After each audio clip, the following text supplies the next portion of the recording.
This is Georgie. Welcome to Georgie's Room of Rock. How's everyone doing out there today? Hope having a nice weekend coming up. It's Friday. I'm done with work early, which is a rarity, especially in the summer. My job, I'm always busy, but for some reason I got done early. I figured, I'm not sitting around doing nothing. I might as well make a video, so I'll do the video today. And before I tell you what the video is about, I wanted to give a little shout out to Darcy for 6 Strings 9 Lives and congratulate him on 6 years on YouTube. He's one of the reasons why I do my YouTube channel. I watched him do it, and I was just like inspired by him. I asked him in one of his comments, "Do you think I should start?" And he start one. He said, "Absolutely, go for it." So I really want to thank him for that. So thank you, Darcy. You're one of my inspirations for this. He's actually him and my son are my first 2 subscribers for this channel, which is pretty cool. So anyway, I wanted to put that out there right now. So do a little different kind of video. I was thinking about this for a while, and talk about bands, established bands from the 70s or whatever that tried the hair metal thing. Whether they looked it, did the music like it, but they did the hair metal thing. So I wanted to do that video about that. So I forgot one more. Hold on. Hold up. Let me pause this right there. Okay. I'm going to pause there real fast. I forgot something. All right. So anyway, like I said, hair bands. All these established bands, they tried the hair metal thing. Was big when Sunstrip came in and all that stuff, all the Sunstrip the bands, all these bands like Rat, Motley Crue, Quiet Riot, all these bands, and all these other established bands decided to try it, make it a little softer with the music, maybe a little different style. They didn't all sound like hair metal music, but they looked the part. And some of the albums they put out were probably better than some of the hair metal bands put out at the time. Some of the later ones, anyway. So I got a whole bunch of bands here. I didn't count how many, but I'm showing some examples of the albums that they did. Because they all tried it. Success. First one here is not a metal band, but a hard rock band from the 70s, and they started in the 70s. 2 sisters, Ann Wilson and Nancy Wilson, and it was Heart, and this is the album they tried the hair metal thing on. Alright, probably the lightest one is I'm going to show you here, but it's a great album. It did a nice job with this one. I like the album. So look at the men, look nothing like it did back in the 70s. I think the record company tried to say, hey, look a little more girly, because the girls are pretty tough girls. They kick some ass. So this of course has the hits What About Love, Never, and These Dreams. But the other good songs on here also are from Shell Shock, one of my favorite ones on here too. So Heart definitely tried the hair metal thing. You can tell by the look. It's the 80s look, but they did a nice job. Did a good album too. There's the one right there. Next one is a band that they started in the 70s too. A little bit harder. Edge from Canada, this band, and definitely tried it with this album to get the hair metal thing. Let me take it out of the case here, just covering it. But they think that a little heavy is more 70s style, and they went a little bit more progressive. This definitely is their hair metal album, and the band is Helix with Long Way to Heaven. Definitely had that hair metal thing going right there, and the songs will mirror that with The Kids Are So Shaken. Deep Cuts the Night was a great song. Title track, Long Way to Heaven, and Without You, Jasmine song, it's really good. So definitely they tried the hair metal thing, and it worked. It's a good album. Not one of my very favorites, but it's still a good album. So yeah, they tried it. Another one. This is the legendary guy, been around since the 60s, doing albums with another group, and then he went on his own in 1970, I believe it was 5.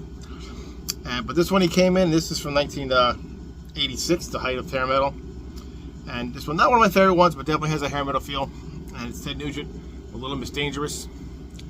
Definitely has the hair metal look. Definitely the look of it. You got the goofy hair in the back here.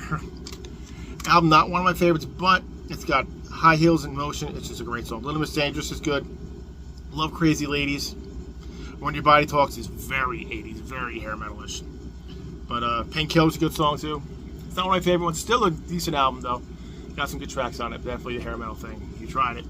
Didn't go back to it. This one here, if you saw this, another legendary artist from the 70s, one from a legendary heavy metal band that started the whole metal thing, and then went on his own in 1980 after he got kicked out of the band, and then by this point, 1986, put out this album. If you saw pictures of him during this time, I'm gonna have a picture of it here. Let me get this out here. You know what I'm talking about? If you know what I'm talking about, Ozzy with The Ultimate Sin. Definitely, this is definitely a hair metal album. And even got where's the picture inside, and it was the picture. Oh yes,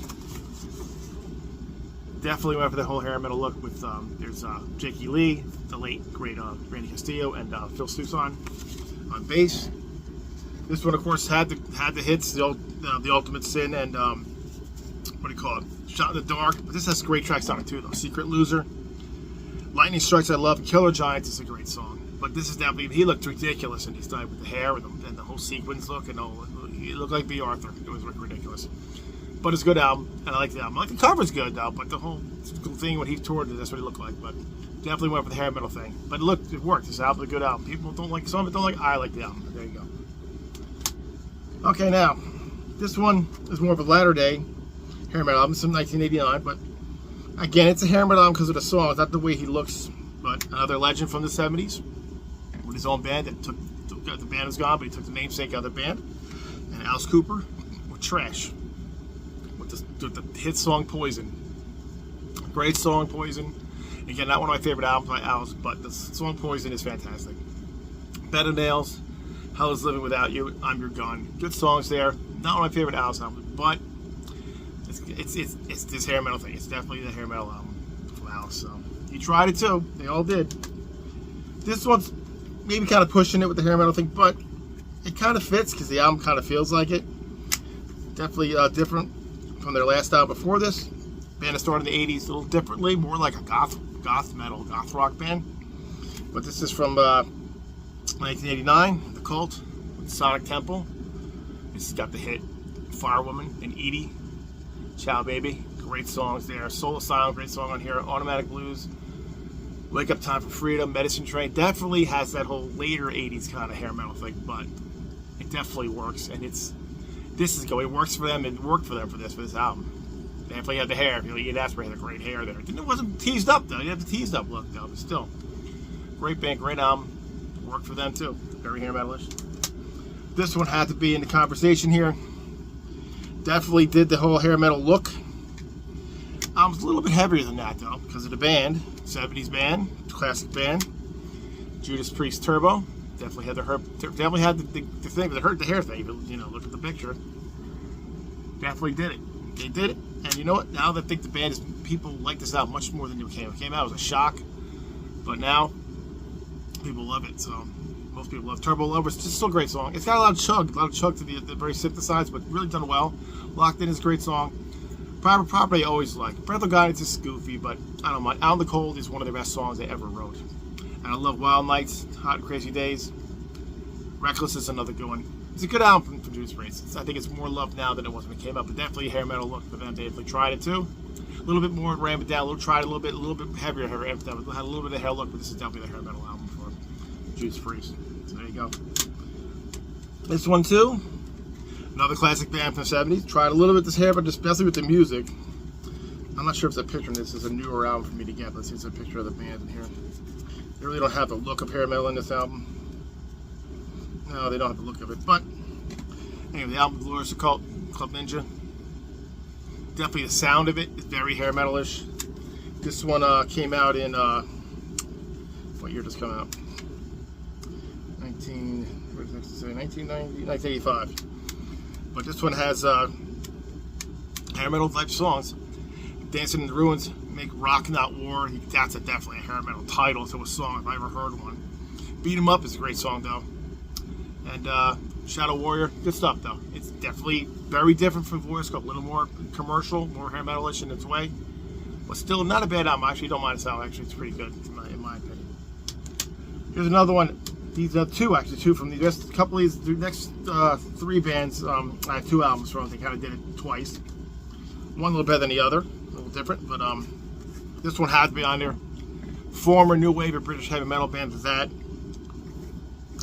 Definitely did hair. They have denied us to the day they died that it's not a hair metal album. I'm sorry, but it is. But Def Leppard's Hysteria is definitely a hair metal album. I mean, you know, it's later day, maybe latter day, but I'm trying to find a picture of the band. It's all together, but I can't find one together. But you know the album and you know the songs on it. Pour Some Sugar on Me. That's not a hair metal song. Definitely is. Women is a great song on here, and I'm going to read it from this one. It's easier. Love Bites, definitely a hair metal song. Hysteria, title track. Excitable, definitely. Then you have heavier songs like God's Aboard, Don't Shoot Shotgun, and Run Riot. Those are a little heavier, more like Def Leppard. But definitely a hair metal album. And this one too, the one after Steve Clark passed away. I think a little more latter day. This one was in let me see the year this was. 92, a little after the hair metal thing, but it still sounds like it. Kind of Hysteria too, but lighter. Adrenalize, which I actually kind of like this album too. It's actually pretty got some good stuff on it. Let's Get Rock, definitely. Heaven Is, Make Love Like a Man, Tonight, White Lightning I love, and Tear It Down. But definitely, I mean, these two albums definitely the hair metal thing. I mean, Joe Elliott always is like, oh, don't lump us up with that, but sorry, you do. You did it. This is what you guys are. You know, you did it. Whatever. You did the music. That's what it sounds like. So don't be ashamed of it. Next band, which is on the list, my favorite band of all time, which you know, if you guys know me. They definitely made some hair metal type music. This one definitely started, especially with the look. Kiss, Asylum. Definitely look what they look. If you saw Tears Are Falling and Who Wants to Be Lonely, those videos, they went the garish, freaking craziest costumes ever. There's a better picture there. This one, of course, has the hits. Tears Are Falling, and like I said, Who Wants to Be Lonely. But it's got King of the Mountain, great song. Great drums on this one, too. They were trying to capture a little bit of that Creatures of the Night thing for this one for the drums. But Love the Deadly Weapon, it's one of my favorite songs on here. Radar for Love also.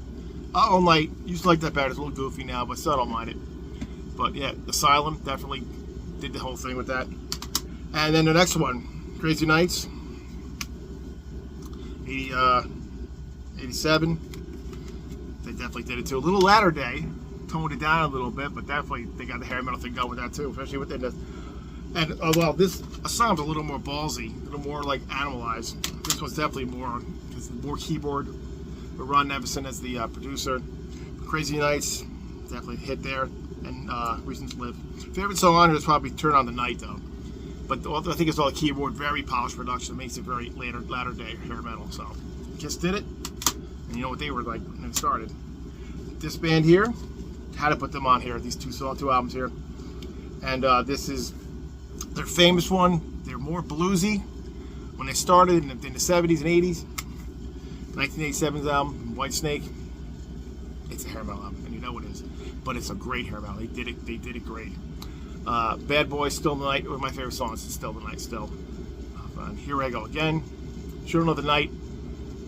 Straight from the Heart, for the Heart. Great stuff. This is a really good album overall. Either the hair metal or just a metal album or hard rock, or whatever you want to call it. It's a great one. Did it again, tried to do it again. They did Steve Vai in the van with Slip of the Tongue. Not as good. Kind of a letdown. Slip of the Tongue's good. Cheap and Nasty is good. Fool for Your Lovin', which is a remake from one of their earlier albums. Judgment Day is good, but not as good. They tried this formula again. Didn't work the second time around as much, so. But still, definitely hair metal albums from Whitesnake. And we saved the best for last. Album that people don't like from the band. The band itself, the leader of the band who created this band hates the album, won't even acknowledge it. And it shouldn't have been put under as this band's name, but it's definitely a hair metal album. Probably one of the better hair metals. Probably the heaviest one on here is probably this one. Celtic Frost, what you'll call it. Cold Lake. See the way they look back here. Ridiculous. And I can see why I love this album. I think it's not a good Celtic Frost album, but a really good album. I love Seduce Me Tonight, Cherry Orchards, Juices Like Wine, Little Velvet. I love the riff in that one. Dance Sleazy is silly. Tease Me another one. But I like the album. They did a good job making a hair metal album. Whether you like the album or not, it's still a good album. Just not a good Celtic Frost album. Just not. And I get that. But for Tom G. Warrior just to say it doesn't exist, I don't think that's right. Don't be ashamed of what you make. don't be ashamed of the albums you make, because you made them. Be proud of them. Just own up to it. You know, that's fine. Some people really love this album, so if you didn't just play this album, someone said you didn't tell who it was, they'd probably think it was great too.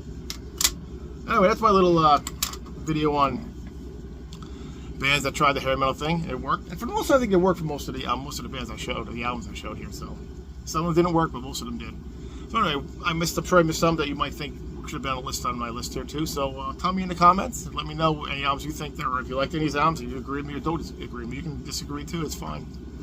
No problem with that. Everyone's got their own opinion. I always tell you, no one's opinion is wrong. That's it. That's my video. Hope you guys like it. If you like the video, like what you see here, please like, subscribe, and comment. Again, I love hearing from all you guys.